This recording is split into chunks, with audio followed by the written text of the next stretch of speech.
7 bonnes raisons de choisir Voyage Antillais. Voyage Antillais est une agence antillaise depuis plus de 50 ans. Voyage Antillais vous réserve un accueil chaleureux, une qualité de service, un accompagnement soigné, toujours avec le sourire. Voyage Antillais vous propose les meilleurs prix. Avec Voyage Antillais, vous bénéficiez de facilités de paiement. Votre deuxième bagage est offert. Voyage Antillais, c'est 2 agences en Île-de-France qui relient les Antilles à Paris. Voyage Antillais, nous là vous faisons voyager.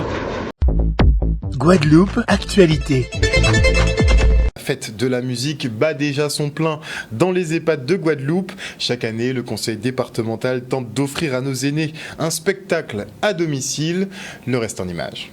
Je suis là parce que le 21 juin, c'est la fête de la musique. Et le département, ayant effectivement en son sein un conseiller général musicien, depuis l'année dernière, on essaie de faire la fête de la musique dans les communes, avec les mairies, mais aussi dans les EHPAD, pour rappeler à ces personnes âgées, isolées, qui ne sont pas seules, qui ne sont pas isolées et qui vivent avec leur temps.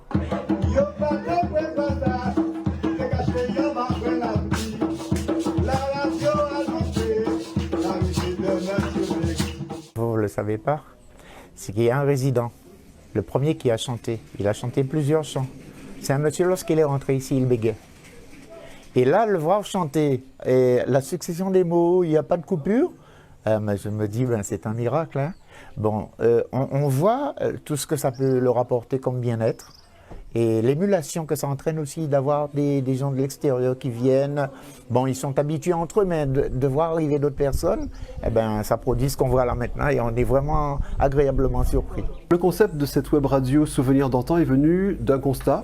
C'est que j'ai des aînés, on a tous des aînés autour de nous, des parents, des grands-parents, d'amis ou même les nôtres, qui des fois ne se reconnaissent pas dans ce qu'ils écoutent à la radio. Et aussi c'était dans le but d'animer un petit peu les EHPAD, ces lieux où il y a beaucoup de personnes âgées qui sont là, mais qui ont besoin d'animation. Donc il y a des animations de temps en temps, mais là la radio permettrait d'animer leur journée. Un souvenir d'un temps qui va revenir en surface et qui va permettre d'égayer un moment dans la journée ou parfois des journées entières, puisque cette radio sur le web, elle fonctionne 24 heures sur 24, avec une programmation particulièrement recherchée pour que tout le monde s'y retrouve, quelles que soient ses origines et ses goûts musicaux essentiellement. C'est avec plaisir que j'aime me retrouver avec les personnes âgées. Ils respirent le montant. Ils n'ont presque plus de problèmes. Je viens de rencontrer une dame qui m'a dit « Merci pour ce que tu fais », comme elle est moulienne. Ça veut dire, malgré mon âge, elle me dit « Engage-toi, continue de t'engager ».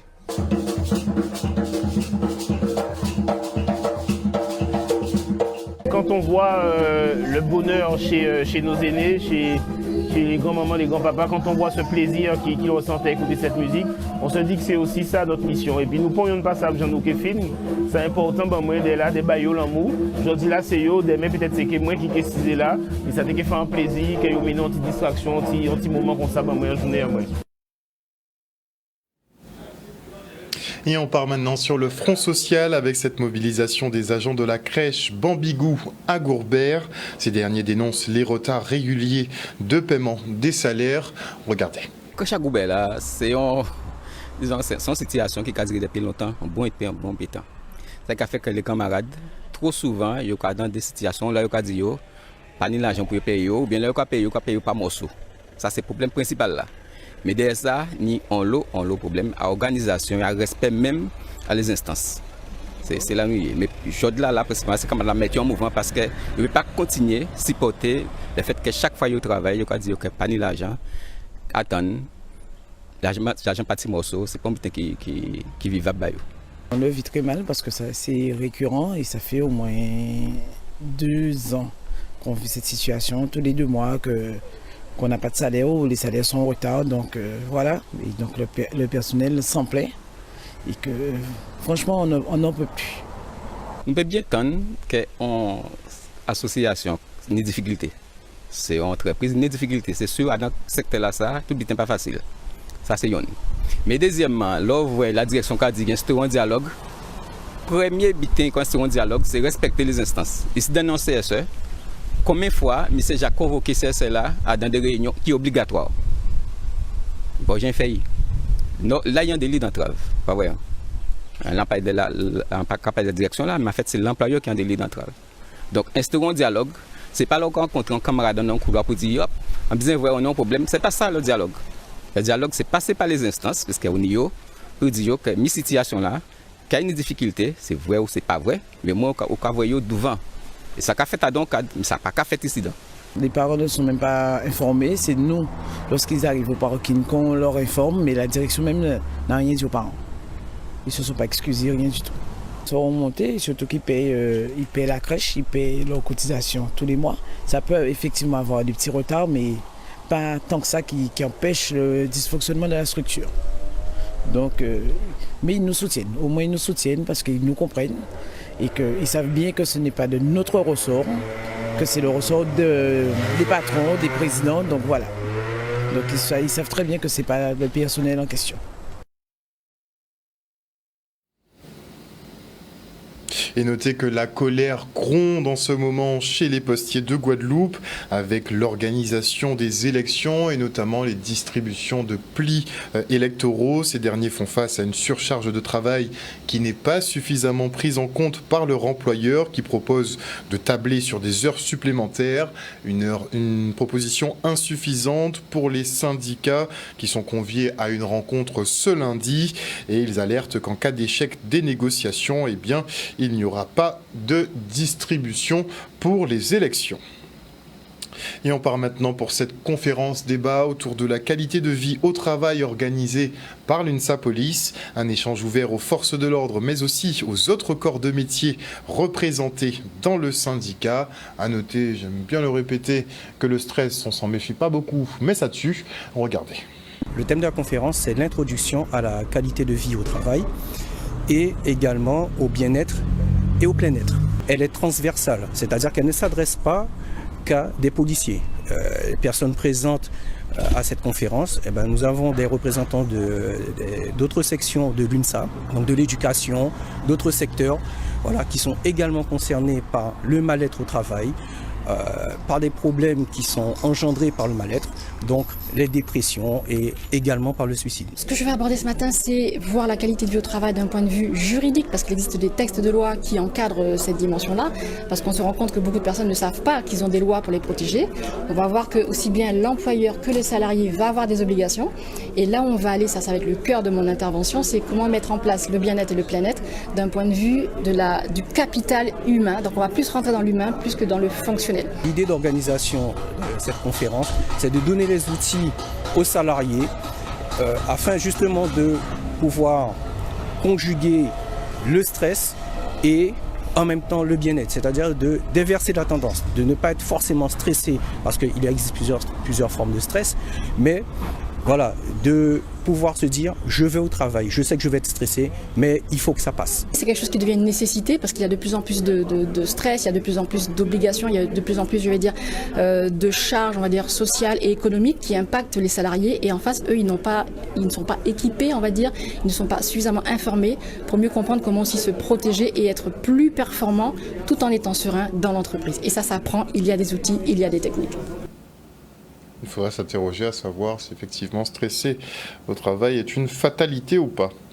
Et on enchaîne maintenant avec l'inauguration de la première tranche du canal des retours, nouvelle version. Les collectivités entendent bien mettre en lumière et à profit cette voie de transport historique en aménageant les berges. Regardez. Il fallait commencer la mise en valeur de ce canal creusé par les esclaves, par des Mornaniers également, qui a des travaux qui ont duré près de 4 ans, de 1826 à 1830. Donc la première tranche, tout juste derrière l'école de Pointe-Arrête, c'est un lieu symbolique.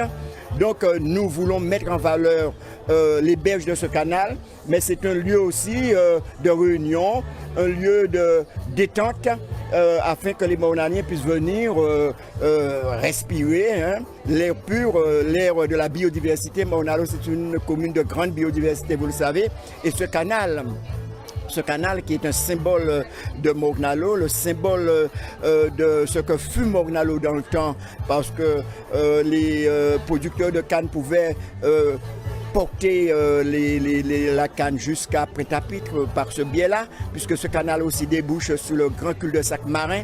Donc il s'agit aujourd'hui de le mettre en valeur. Donc la première tranche aujourd'hui, la deuxième tranche dans l'année prochaine. Aujourd'hui, donc, j'ai une double casquette en tant que conseillère régionale et présidente de la CEMAG. Et c'est vrai que la volonté du président de région, notre président de région, Harry Chalus, c'est aider les communes, accompagner les communes. Une convention a été signée dans le cadre de cette concession et la région Guadeloupe va se positionner en étroite collaboration avec Monsieur le maire et ses services sur un certain nombre de projets dans le cadre de Petites Villes de demain. Dans le cadre des compétences du département, être présent, c'est fort. Il faut que sur cette dimension patrimoniale, nous serons là parce qu'au fait, quel est l'objectif surtout recherché?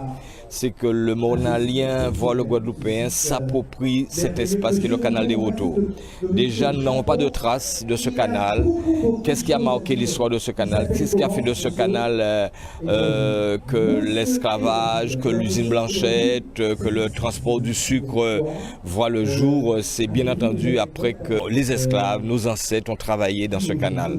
Donc, comment le mettre à portée des enfants, comment le mettre à portée de la jeunesse, comment le mettre à portée de la population pour que nous puissions revenir, redonner sa place dans la vie de Morne-à-l'Eau. Nous allons essayer de développer autour de ce canal tout ce qui dépend du nautisme, puisque, ça, comme je vous l'ai dit, ça débouche sur la baie à Vieux-Bourg, sur le grand cul-de-sac marin. Donc nous avons des éléments naturels qui nous permettent justement de développer déjà le canoë-kayak, peut-être l'aviron plus tard. Enfin, il faut que les Mornaliens, les Guadeloupéens puissent profiter de ce joyau naturel afin de s'exprimer. C'est tout ce que nous souhaitons. Et notez maintenant que la Sahara, elle présente sa première station hydrogène de Guadeloupe.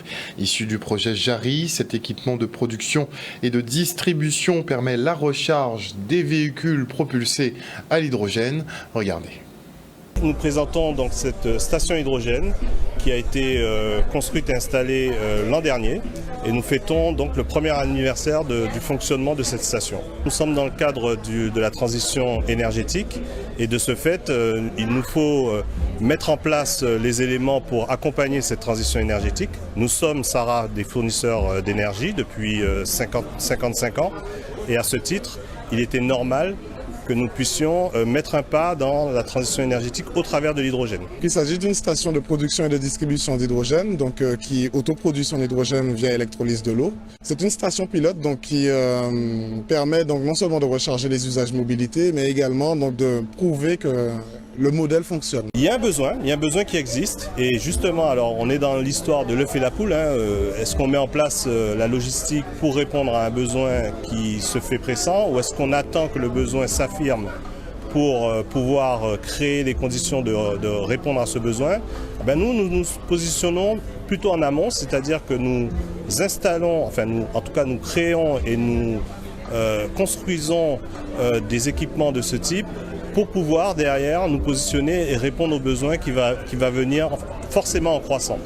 Il ne vous a pas échappé que nous sommes de plus en plus au niveau des énergies hydrocarbures dans un questionnement.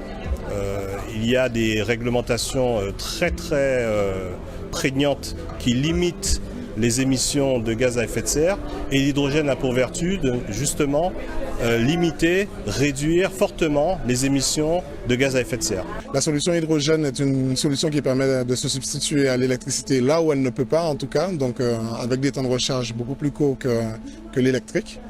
Mais c'est surtout pour la mobilité lourde que cela fait sens. Donc c'est en cela que nous avons donc réalisé ce projet. Donc, qui permet donc de voir de la création jusqu'à l'utilisation donc ce process.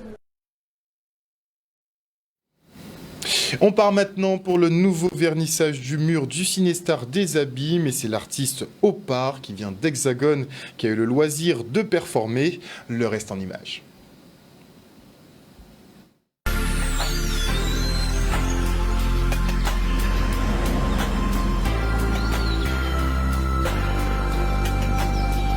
Là, c'est la 8e et dernière performance et donc œuvre de la saison 1 du Mur Guadeloupe avec l'artiste Opar qui nous vient de Paris. Il faut savoir que durant l'année, il y a eu des artistes de Guadeloupe, de Martinique, de Miami, de Montréal et de Saint-Domingue qui sont passés sur le Mur Guadeloupe.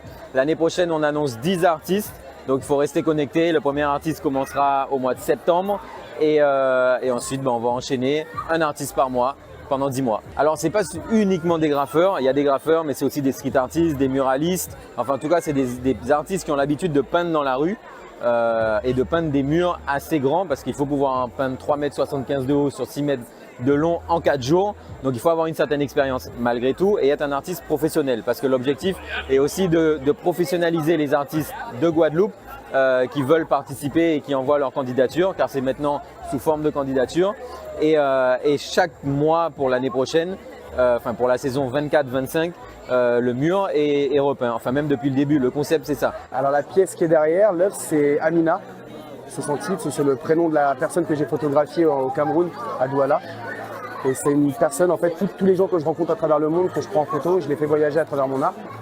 Et du coup, Amina, je l'ai habillée avec des références d'ici et des références de livres, de phrases, de poèmes, plein de choses que j'ai essayé de prendre des références guadeloupéennes. Et c'est une œuvre qui est basée sur l'identité et la culture, où je mets la dignité de la femme en avant, avec pas mal de références et toute la richesse culturelle de la Guadeloupe, que ce soit africaine, caribéenne, européenne, indienne, etc.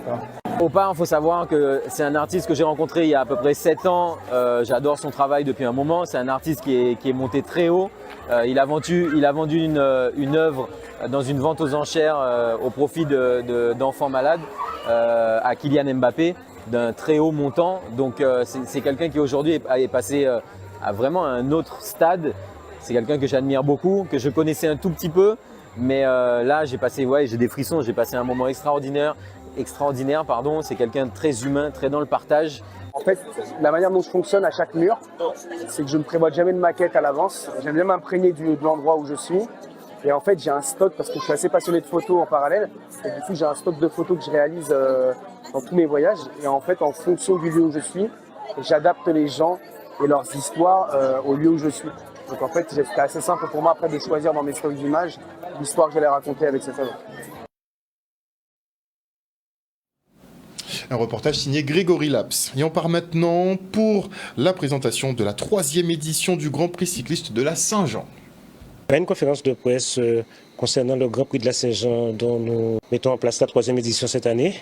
Donc nous avons tenu à présenter cette édition à la presse pour que nous ayons, pour que tout le monde soit au fait des choses. L'organisation, le parcours et tout avec le président de l'Excelsior à qui nous avons demandé d'organiser cette manifestation avec le concours des 2 villes, Bemao, le Moule, le département et la région.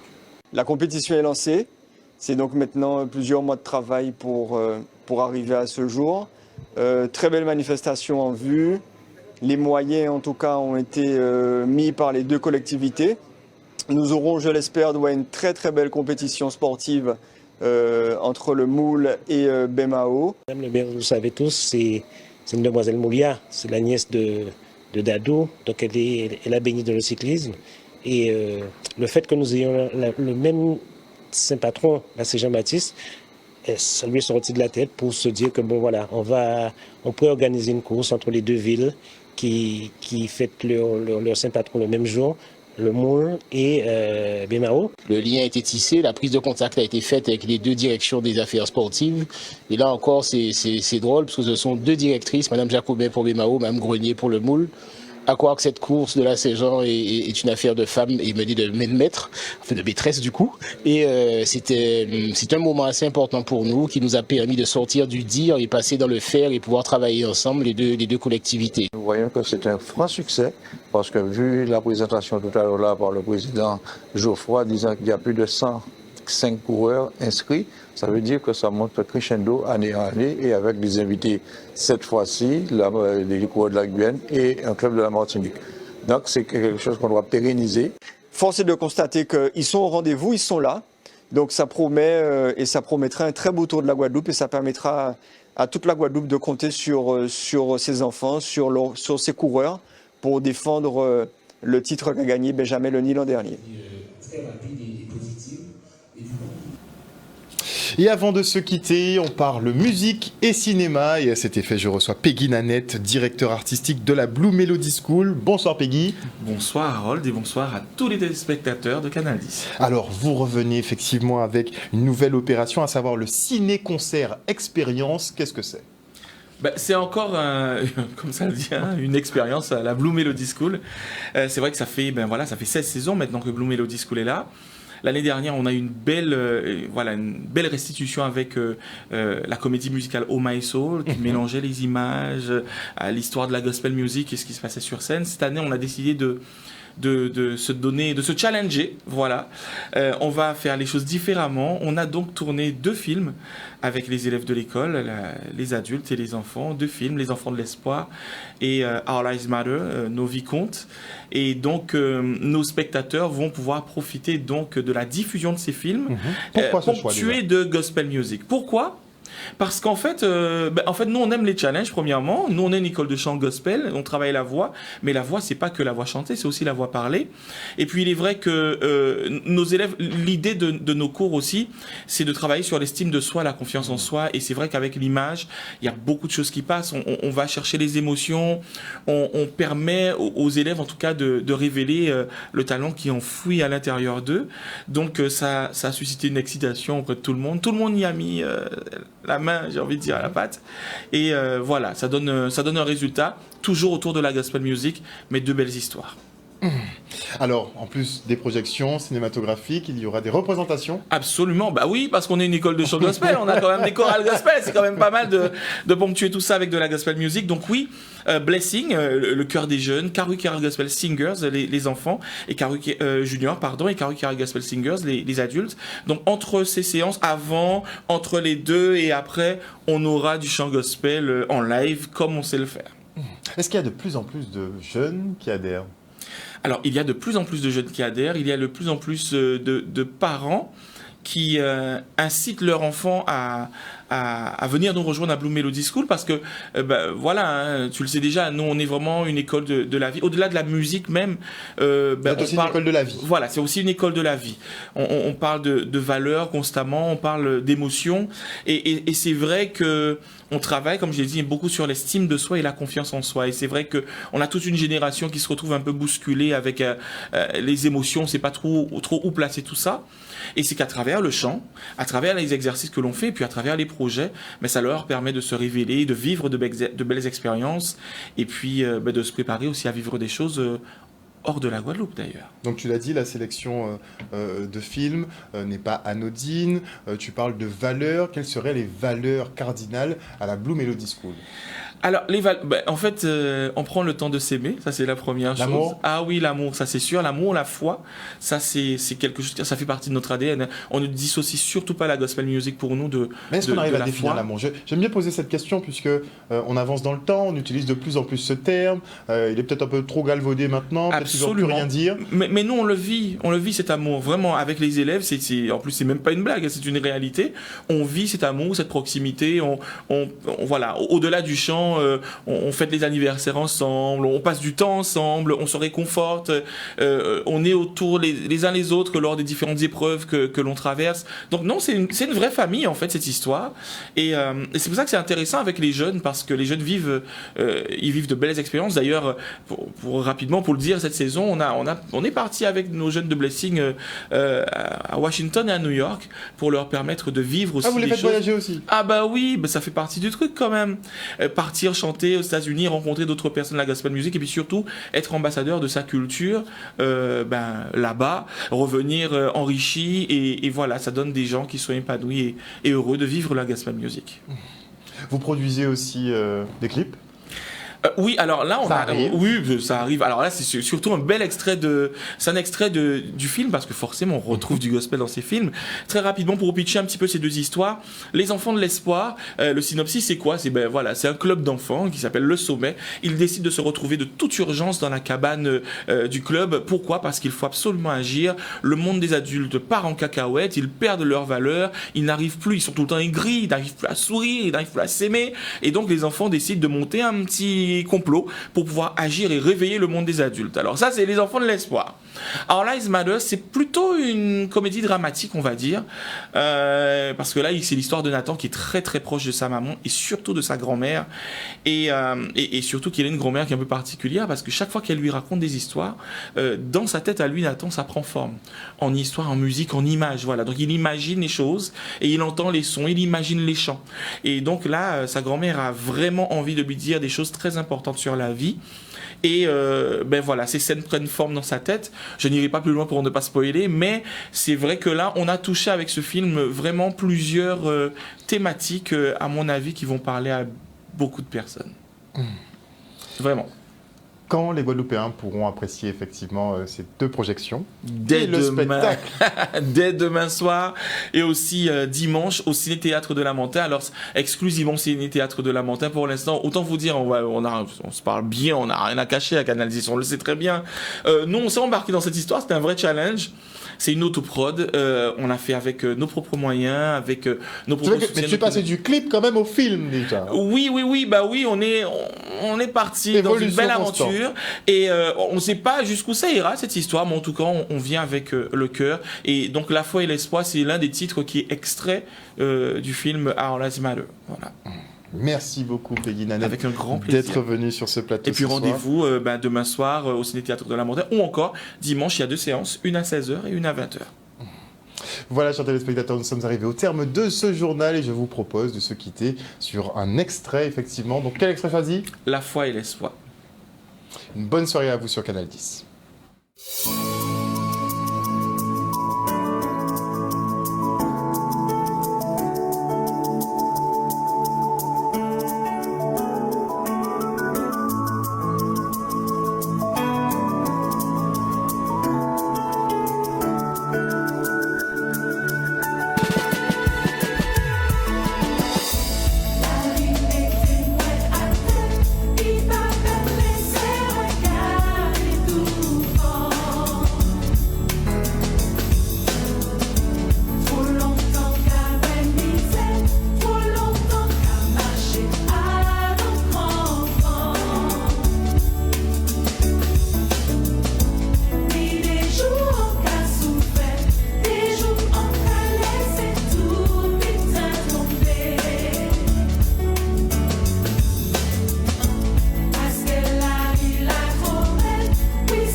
Outremernews.fr, le site de l'actualité Outre-mer, 24 heures sur 24 et 7 jours sur 7.